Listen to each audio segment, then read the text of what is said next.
Hello friends, कैसे हैं आप? चिल्ड्रंस एजुकेशन अलाउंस सीईए, इससे रिलेटेड बहुत सारे क्वेश्चंस गवर्नमेंट एम्प्लॉय के मन में आते रहते हैं। जैसे अगर मेरा चाइल्ड एक क्लास में फेल हो जाता है तो क्या उसे रिम्बर्समेंट मिल दिया जाएगा? अगर स्कूल से सर्टिफिकेट नहीं मिल पा रहा है तो क्या रिम्बर्समेंट दिया जाएगा?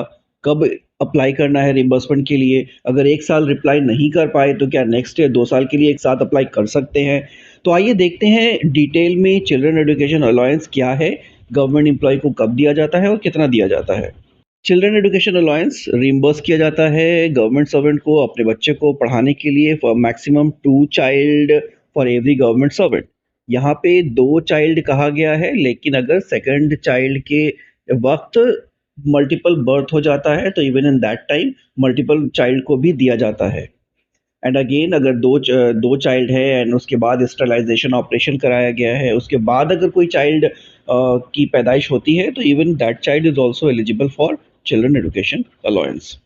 और एक क्वेश्चन है कि अगर हस्बैंड एंड वाइफ दोनों जॉब में हैं, तो कैसे रिइंबर्समेंट दिया जाएगा?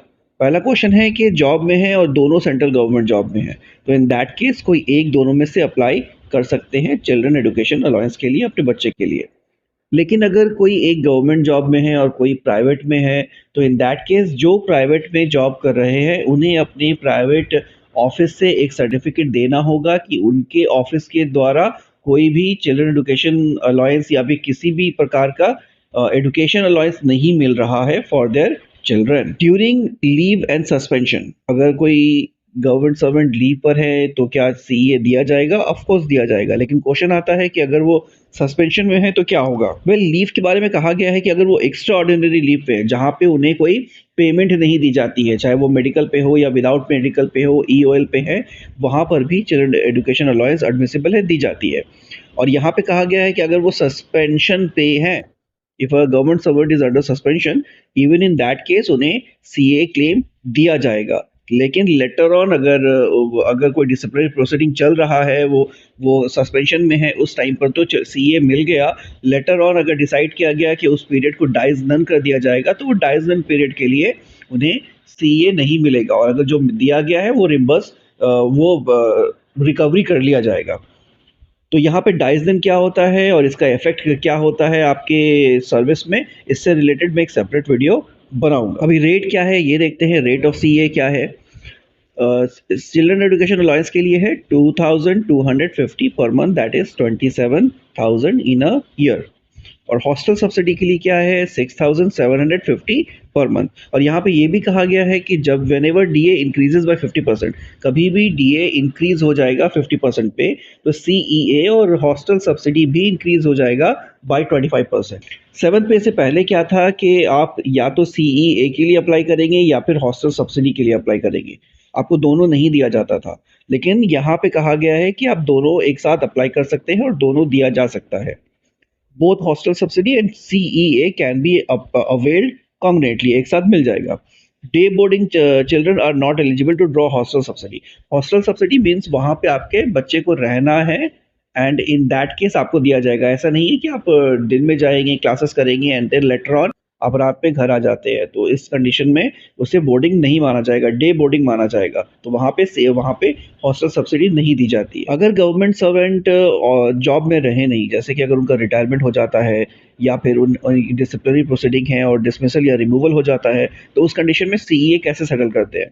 तो वहाँ पे अगर in middle of the academic year अगर उनका रिटायरमेंट हो जाता है, तो वो साल के एकेडमिक ईयर जिस बच्चा जिस क्लास में है, वो क्लास एंड होने तक उसे सीए दिया जाता है। अगर रिमूवल या डिसमिसल होता है, यहाँ पे भी सेम अप्लाई करते हैं, और बच्चा जिस क्लास में है वो क्लास एंड होने तक सीईए दिया जाता है। और इन केस ऑफ डेथ, अगर गवर्नमेंट सर्वेंट की अनफॉर्चुनेटली डेथ हो जाती है, तो यहाँ पे सीईए किस तरीके से सेटल करते हैं? तो यहाँ पे कहा गया है कि अगर अनफॉर्चुनेटली किसी गवर्नमेंट सर्वेंट की डेथ हो जाती है, तो उस बच्चे को सीईए कंटिन्यू रहेगा, मिलता रहेगा। तो यहाँ पे कहा गया है कि जब तक एलिजिबिलिटी है बच्चे की क्लास 12 तक, उसे सीए दिया जाएगा। अगर गवर्नमेंट सर्वेंट की डेथ हो जाती है, यहाँ पे कंडीशन ये है कि देखा जाएगा कि अगर गवर्नमेंट सर्वेंट जिंदा होते तो उनका सर्विस कितने साल तक था। अगर 5 साल तक था या 10 साल तक था, तो बच्चे को वहाँ तक सीए दिया जाएगा। अगर उस साल से पहले अगर बच्चे की क्लास 12 हो जाती है तो क्लास 12 तक दिया जाएगा, whichever comes earlier. Age limit क्या है? अगर डिसेबल्ड चाइल्ड है, अनफॉर्चुनेटली बच्चा डिसेबल्ड है, तो वो 22 ईयर्स है, और नॉर्मल चाइल्ड के लिए 20 ईयर्स कहा गया है, या फिर क्लास 12, व्हिचएवर कम्स अर्लियर। और एक क्वेश्चन आता है कि करस्पॉन्डेंस, अगर कोई रेगुलर कोर्स नहीं है, करस्पॉन्डेंस कोर्स है या डिस्टेंस लर्निंग है, तो क्या सीए रिम्बर्स किया जाएगा? तो yes, CA is also admissible for children studying through correspondence और डिस्टेंस लर्निंग। और यहाँ पे है कि दिव्यांग चाइल्ड, अनफॉर्चुनेटली अगर कोई डिसेबल्ड चाइल्ड है तो उनको CEA double the normal rate दिया जाता है। नॉर्मल चाइल्ड के लिए जो सीईए का रेट है, दिव्यांग चाइल्ड के लिए वो डबल है, उसे डबल कर देते हैं। और उनका एज लिमिट भी 22 ईयर्स है, नॉर्मल चाइल्ड के लिए 20 ईयर्स है। हॉस्टल सब्सिडी, यहाँ पे इसकी बात करते हैं। हॉस्टल सब्सिडी के लिए क्या कहा गया है कि this is admissible when the child is studying in the boarding school, और वो उनके स्टेशन से एटलीस्ट 50 किलोमीटर के डिस्टेंस पे होनी चाहिए। इट शुड बी 50 किलोमीटर और more, then it will come under the definition of hostel. और यहाँ पे रिम्बर्समेंट सीलिंग कितना है? 6750 पर मंथ। अब एक इंटरेस्टिंग सा कंपैरिजन देखते हैं between CEA and hostel subsidy.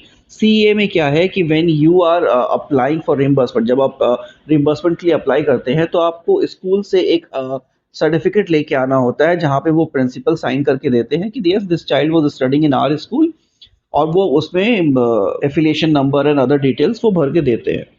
लेकिन अगर वो आपके पास नहीं है, समहाउ आप वो अरेंज नहीं कर पा रहे हैं स्कूल से, या स्कूल अथॉरिटी आपको नहीं दे रही है वो सर्टिफिकेट, तो वहाँ पे क्या करेंगे? तो यहाँ पे ये भी कहा गया है कि अगर समहाउ आप वो सर्टिफिकेट नहीं ला पा रहे हैं, तो आप एक सेल्फ अंडरटेकिंग दे सकते हैं। What ever payment you have made, आपने जितना पेमेंट किया है वो पेमेंट का रिसीप्ट दे दीजिए। बच्चे ने पढ़ाई किया है तो उसका रिजल्ट होगा, वो रिजल्ट का कॉपी दे दीजिए, उस पे भी आपको रिम्बर्समेंट दिया जाएगा। रिम्बर्समेंट का फ्लैट रेट है 27,000 सीए का है, और इसमें इररिस्पेक्टिव आपने कितना पे किया, आपको ये अमाउंट दिया जाएगा। लेकिन हॉस्टल सब्सिडी में क्या है, यहाँ पे आपको जो स्कूल से लिखा जाएगा, जो अमाउंट आपको सेम अमाउंट ही रिम्बर्समेंट किया जाएगा, या फिर 6750 per month, which ever is lower. लेकिन यहाँ पे अगर आप सर्टिफिकेट नहीं ला पा रहे हैं, जिस तरीके से आप नॉर्मल स्कूल से नहीं ला पा रहे थे, तो मान लेते हैं कि हॉस्टल सब्सिडी में भी आपको स्कूल के तरफ से सर्टिफिकेट नहीं मिल रहा है, तो यहाँ पे क्या करेंगे? सेम कंडीशन है, यहाँ पे भी आपने जितना पेमेंट किया है आप वो डॉक्यूमेंट देंगे, उस पर भी आपको रिम्बर्समेंट दिया जाएगा। लेकिन आपने जो पेमेंट किया है वही अमाउंट दिया जाएगा, या फिर 6750 दिया जाएगा per month, which ever is lower.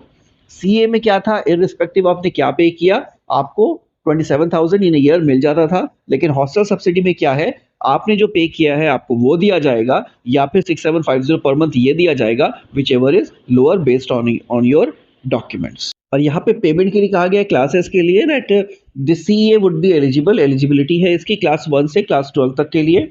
इसके अलावा 2 क्लासेस का पेमेंट और किया जाएगा, इर्रिस्पेक्टिव ऑफ द नॉमेनक्लेचर, किस नाम से आप उस क्लास को डिनोट रिकॉग्नाइज करते हैं, किस नाम से उस क्लास पे आप कहते हैं, इससे मतलब नहीं है। चाहे आप नर्सरी ए कहिए, नर्सरी बी कहिए, KG1 कहिए, KG2 कहिए, आपके बच्चे 1 से पहले 2 या 3 साल वॉटेवर वो पढ़े, 2 साल तक ही दिया जाएगा, इर्रिस्पेक्टिव ऑफ द नॉमेनक्लेचर। कोई मिनिमम एज नहीं है बच्चे की, लेकिन मैक्सिमम एज रखा गया है 20 for the normal child, 22 for the disabled child. तो यहाँ पे कहा गया है कि अगर आपने टाइम पे क्लेम नहीं किया है तो क्या नेक्स्ट ईयर आप 2 साल का एक साथ क्लेम कर सकते हैं, तो वो आ जाता है जीएफआर से रिलेटेड।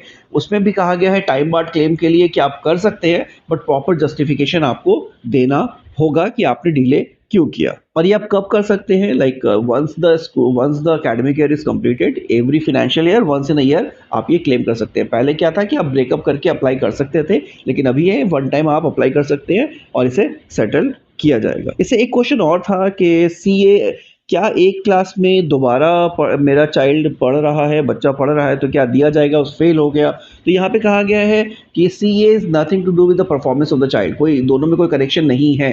तो अगर एक बच्चा एक क्लास में एक से ज़्यादा बार फेल भी हो जाता है तो भी उसे दिया जाएगा। क्राइटेरिया क्या है? Till the child attend the age of 20, या फिर the child has completed 12 years, whichever comes earlier, वहाँ तक दिया जाएगा।